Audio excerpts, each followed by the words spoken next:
ते तुम्हाला कनेक्ट होतील आणि जे किचनचे व्हिडिओ बनवतात तर किचनवाले लोक तुम्हाला कनेक्ट होईल. अशानं तुमचा फॅन बेस वाढेल आणि तुमचा व्हायरल पण जाईल व्हिडिओ. त्यामुळे भ्यायचं नाही, कॅमेरा उचलायचा आणि व्हिडिओ करायला सुरुवात करायची. वर्षाच्या अगोदरच मी कंटेंट क्रिएशन सुरू केलं असतं तर म्हणजे काहीतरी वेगळीच ओळख असते, स्वतःचा बंगला असता, गाडी असती, पण ते वेगळंच चालू होतं. आणि 2019मध्ये पण मी व्हिडिओज करायला सुरुवात केलेली, पण 4 लोक काय म्हणतील याचा विचार करून मी व्हिडिओ करायचा बंद केला.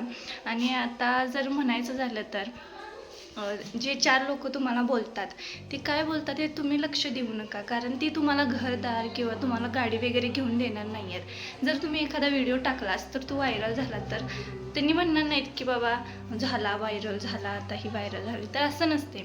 तुम्ही त्यांच्याकडे लक्ष देऊ नका की 4 लोक काय म्हणते. ती म्हणणारी जरी असतील की 4 लोक की काय बनवा लागलाय, असं काय बनवायला तसं काय, तर सगळे ऑडियन्स तुमचे नसतात. तर काही वाईट बोलणारी पण असतात आणि काहीतरी चांगली बोलणारी पण असतात ज्यांना तुमचा कॉन्टेंट आवडतो.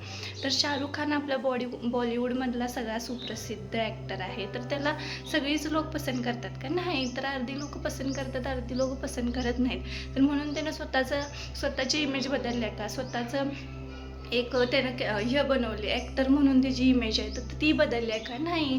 त्याला जे आवडते त्यानं ते कंटिन्यू केलं आणि त्याच्यामध्ये तो आता टॉपवर आहे. तर तुम्ही पण स्वतःच्या मनात जे काय आहे, आता तुमचा एक गोल आहे की तुम्हाला गिटार वाजवायला चांगलं येते, तर तुम्ही गिटारवाले जे हे आहेत, आवडला असेल तर लाईक करा, कमेंट करा आणि फॉलो करा. Thank you for watching. Bye bye.